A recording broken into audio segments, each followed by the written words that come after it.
sometimes there's true pleasure in experiencing the present moment, even if it's not going to be consolidated, even if we're not going to write a piece of art about it, even if it's not going to make its way to the New Yorker, but maybe it's still important in the moment. And maybe it's a little more important if we spend that with somebody that we treasure.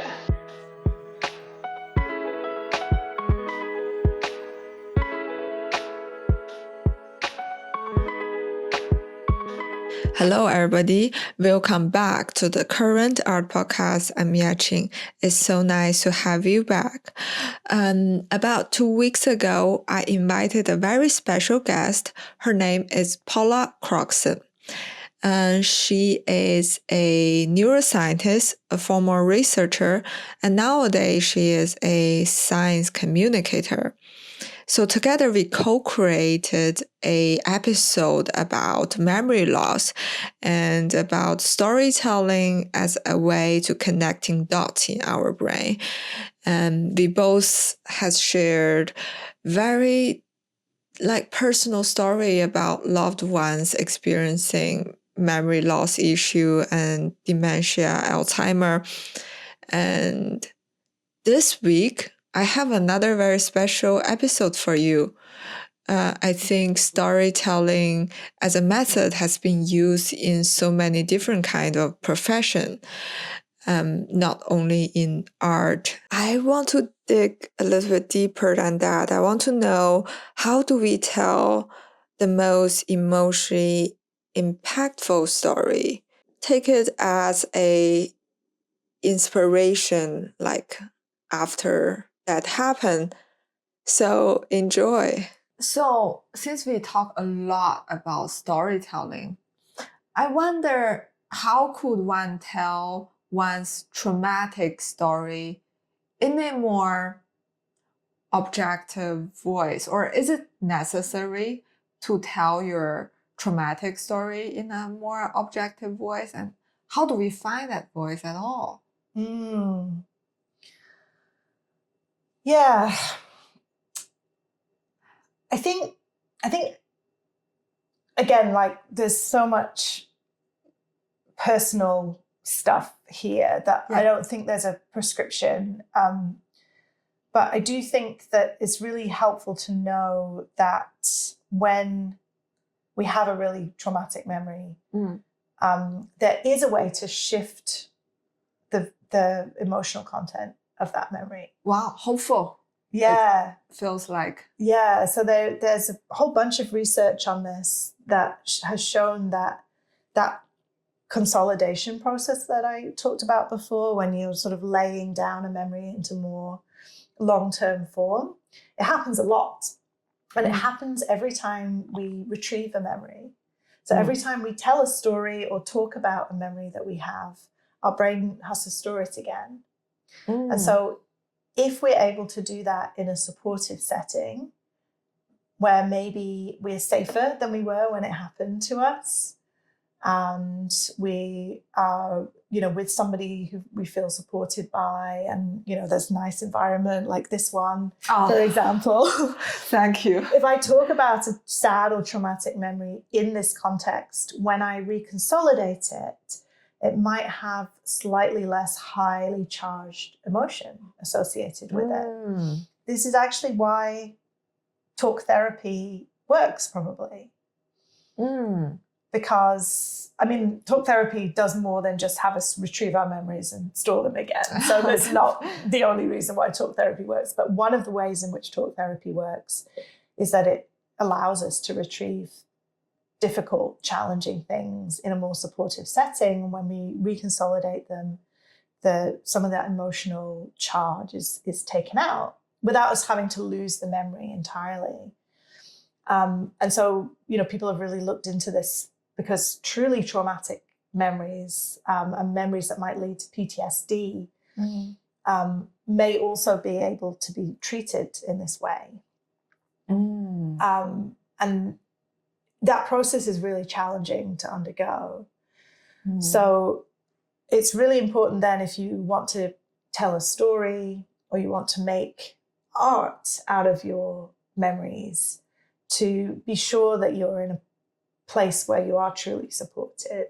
And one of our board members at the Story Collider is, he's not a board member anymore, but he used to be. His name is Ali Martu, and he's a psychologist. And he gave us a little sort of rule of thumb that we could use to figure out whether it was okay to work on a story with somebody. And he said that we talk about our scars rather than our wounds.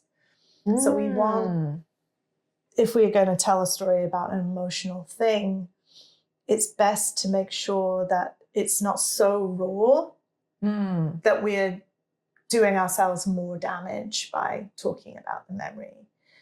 And there are some signs of that. And a really good sign is if you've never talked to anybody about it before, then the first time you do it, you might not want to be writing a book about it. Right? Maybe you want to first talk to somebody, writing an article that gets printed in the New Yorker that everybody's reading and talking about. Right? That could actually do you a lot more damage if you're not ready. There's other things too, like my God, if I start to tell a traumatic event and it can got published in the New York Times or New Yorker at the first try, oh my God, I might give it a try, but well, you might, but also you'll probably do a better job of writing that piece once you've processed it a little bit. Understand, yeah. And that's different for everybody. I mean, I told a story on stage about my mum a couple of years ago that I couldn't tell for 20 years. And I tried multiple times to put it into a story form, and I just needed time to get to the point where I could make something that I was okay telling, that other people could hear. Still very sad story. It's not a happy story. But I couldn't have done that 15 years ago, for sure. May I ask what is the story? So, yeah, of course. Yeah. So it's a story about me being a bit judgmental. So when I was younger, I used to wonder why my mum was a musician, very talented. She studied at the Royal College of Music in London. She played the piano and the cello. And she used to accompany me and my sister when we played music. I play the flute, my sister plays the cello. She would accompany us on the piano, and she'd always be incredibly nervous. And I didn't understand why she was so nervous, because she was so good and she practiced every day, which I don't practice every day. I'm really...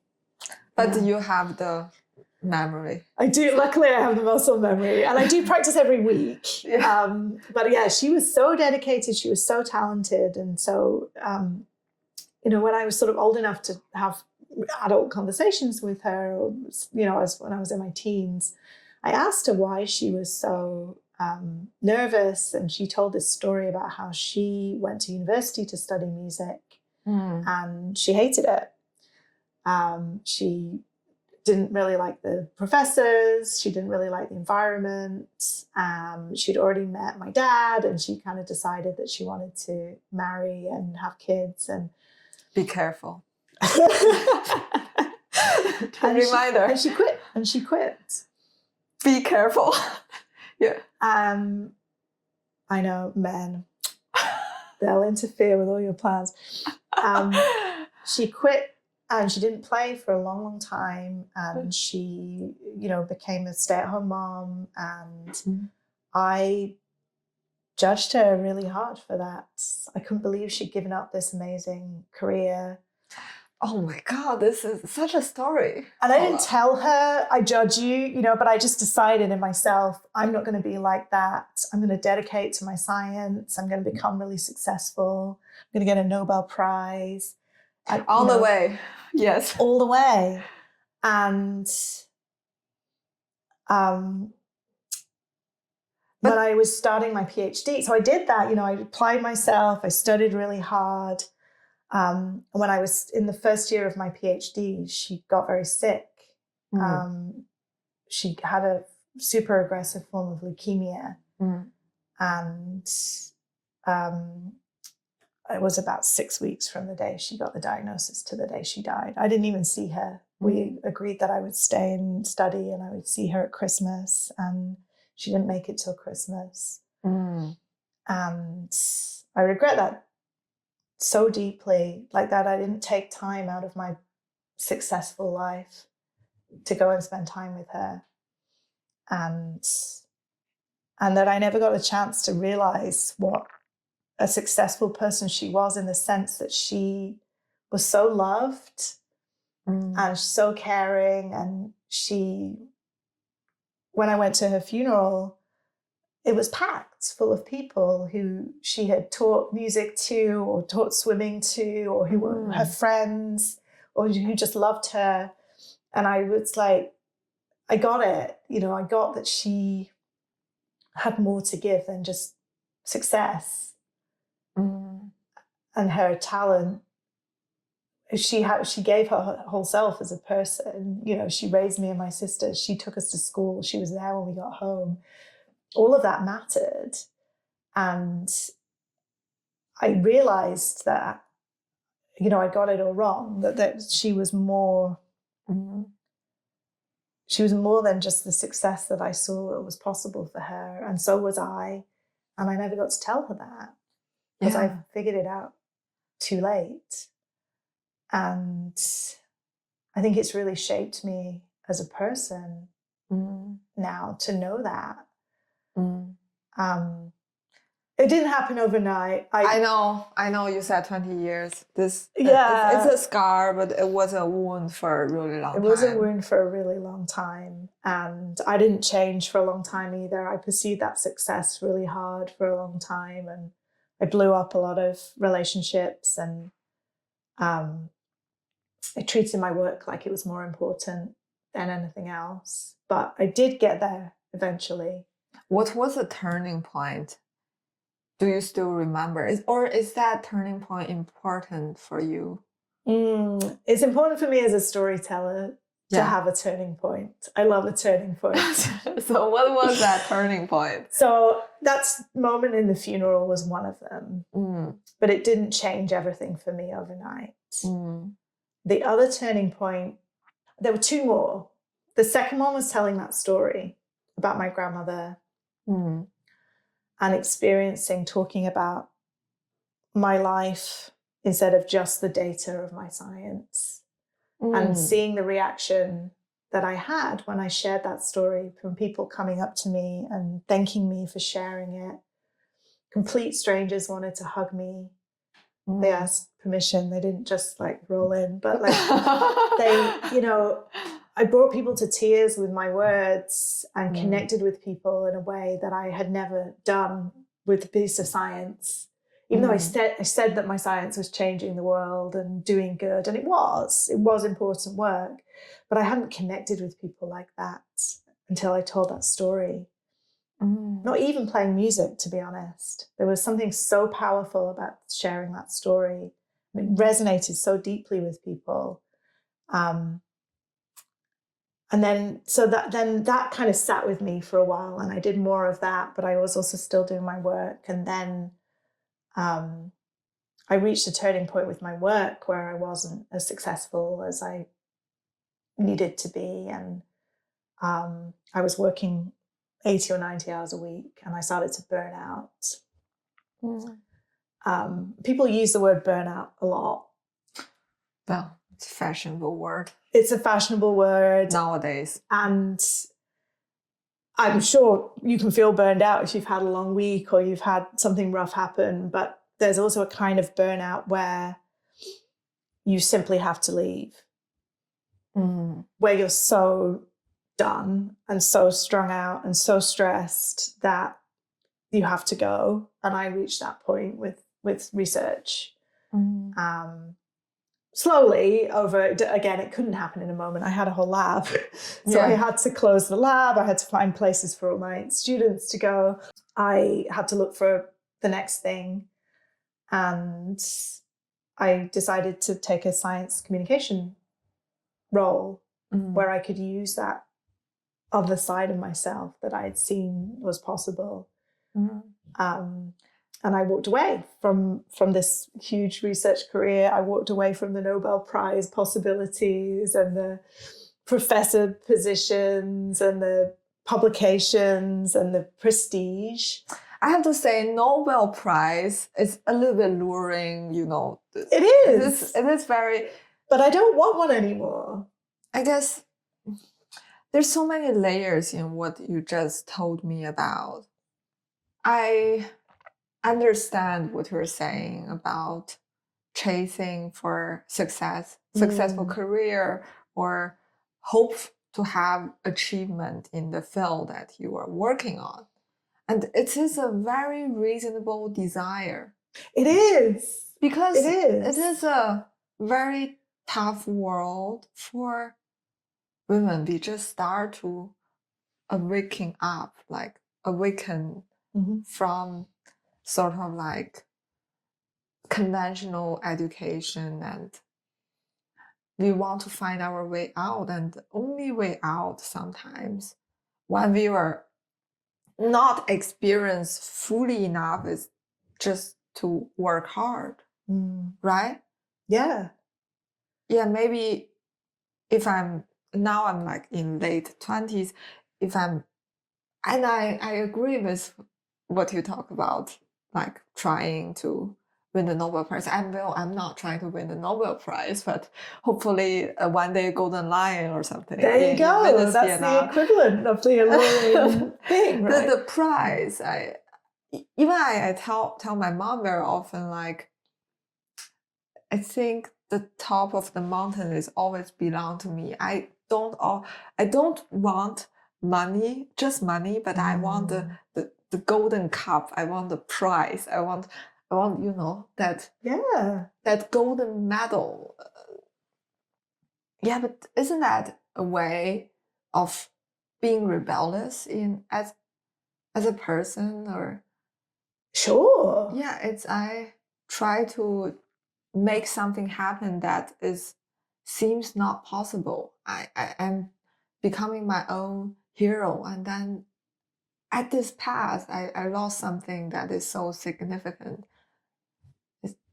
Because I know what you're saying. Like, it's so ironic. Normally, I don't travel to China that much because I always live abroad, live in Europe or here in the US. So I'm thinking about, just go back to China to be with families, relatives, spending days and eating, talking, chatting. This is kind of like a waste of time. I'm in my best age, and I could use this time to talk with more important people in my life, and probably they can bring me opportunities that I needed. And then, but my life in New York has become very messy in 2024. Like, I don't have a fixed schedule. That I feel like kind of lost in the meaning of why am I doing art, or why am I still hustling. So at the time my grandma diagnosed Alzheimer's, it's a time I felt I'm a failure, that here doesn't need me. So that's how I get a chance to go back. I haven't seen her in such a long time.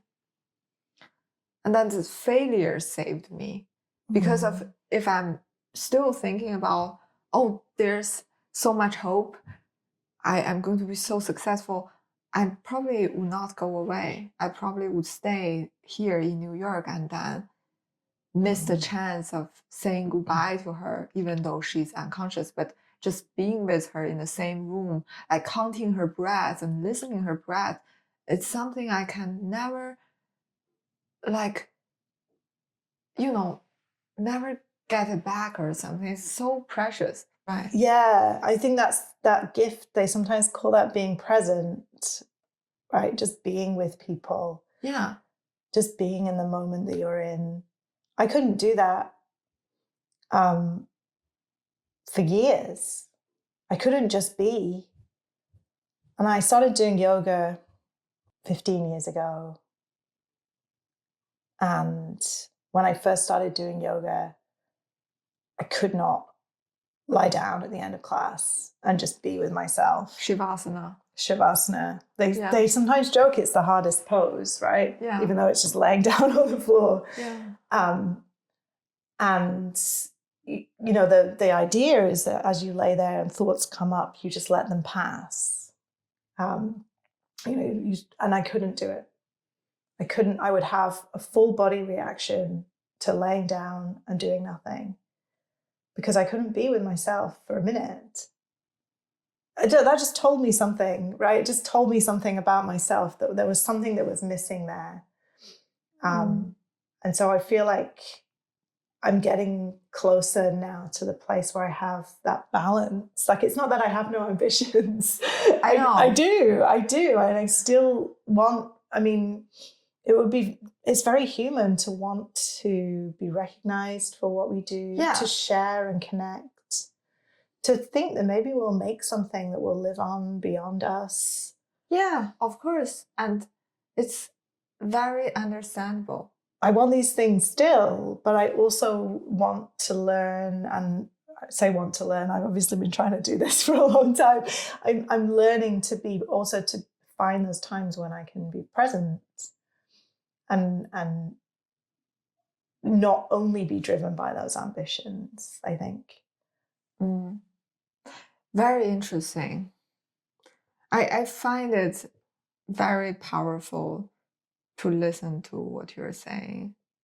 Your understanding towards this whole life has changed after this traumatic event has happened. And what is your attitude now towards, like, for example, memory loss or dementia? Yeah, that's a great question. I think I've spent a big chunk of my life thinking it's probably going to happen to me, right? Because there's a hereditary element. Yeah. Even though, honestly, I don't want to overplay that. There's been a lot of research on particular genes that we know do lead to Alzheimer's, but they're actually very rare, those particular genes. But nonetheless, there is a hereditary element. It does run in families. So I think I kind of assumed, maybe inaccurately, that I'm going to develop it at some point. But that's never what drove me to study it, was not to save myself somehow. It was more to do some good in general, I think. Let's say we can't. I mean, I do hope that we'll come up with more treatments and ways of halting and stopping the disease. And, you know, people are still working super hard on that and making some progress. But I also think that there's a lot of beauty in, I think, sort of learning to be present and enjoy the now. Because I could spend a lot of time worrying about that and whether it's going to happen. And like, life is a very precious thing, and we don't know how much of it we have. And there are things that can really bring us into that present moment and really focus on those things. Some of those things are so powerful that they still work with people who have dementia. So a few years ago, when I was working in my new job as a science communicator, I worked at Columbia University, and they had an artist in residence program. And they had, as part of that program, they had a really wonderful jazz musician. Her name's Helen Sung. She's fantastic. And she and I got talking, and she told me that was a very important topic for her when she found out I studied memory and dementia. And she shared that one of her parents was dealing with that. And we ended up creating a program together with an organization called Arts and Minds, where we did music and science events for people with dementia and their care partners. And so we did two things. We talked about the brain, which apparently no one ever does when you have dementia. No one talks to people with dementia about the brain because they're afraid to bring it up. And people really enjoy hearing that. They might not remember it afterwards, but they really enjoyed learning about their brains and what was, just learning some science and learning something challenging and interesting. But we also play music. So Helen would bring her band and we would gather people together in a space. And there were people who came into those events. There was one man in particular who came in completely nonverbal, very ill. And by the end of the event, he was singing and playing a tambourine. There's something about music and art in general that brings people back to themselves, even when their brains are letting them down in the worst possible way. There's a beautiful video on YouTube somewhere of a woman who used to be a ballet dancer who has advanced dementia, who has played some music from one of her past performances, and it activates her muscle memory. And she starts to perform the hand movements she used to perform when she was a dancer to the music. People remember the words to songs, even though they can't remember what happened to them last week. This also happens to some extent in observing visual arts and in other art spaces as well. It's not only music. We're only just starting to really explore why that is and what it's doing in the brain. But in terms of an experience, it's undeniable that there's some powerful connection to bring us into the present when we're with a piece of art.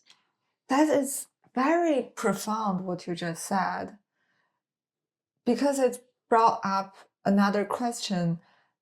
Like, if one day we know that those memories that we are experiencing now, or those present moments we are experiencing now, one day they are going to be disappeared in our system. We are not going to remember what happens. Like, what did I eat this breakfast? And Right. Is it still important to create that experience, like that present experience? And I think the short answer is always yes. Yeah, even though we don't remember it. Yeah, at least sometimes, right? Maybe not every breakfast needs to be a ceremonial experience. Sometimes I wake up late and I just need to grab a quick breakfast and get to do my things. Yeah. But sometimes there's true pleasure in experiencing the present moment, even if it's not going to be consolidated, even if we're not going to write a piece of art about it, even if it's not going to make its way to the New Yorker, but maybe it's still important in the moment.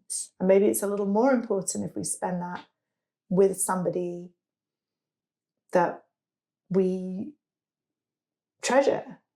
Yeah, so I guess the takeaway is eat the breakfast, not every breakfast, but once a while, a ceremonial breakfast with somebody you treasured, and then just be that in that present moment. Yeah, that's so beautiful, Paula. Thank you so much for being on my podcast. Thank you so much for having me and bringing the conversation here. I learned so much from just like spending this very short 1 hour with you. I've learned so much. Like from the way that you tell your story, from the story itself, but also just from being together with you and then co-creating this thing together. I think we just had a ceremonial podcast moment. Great. And thank you so much for watching and listening. And I'm available on YouTube Podcasts, YouTube Music, Spotify, Apple Podcasts, and Pocket Podcasts. And I will see you next time. Ciao, ciao.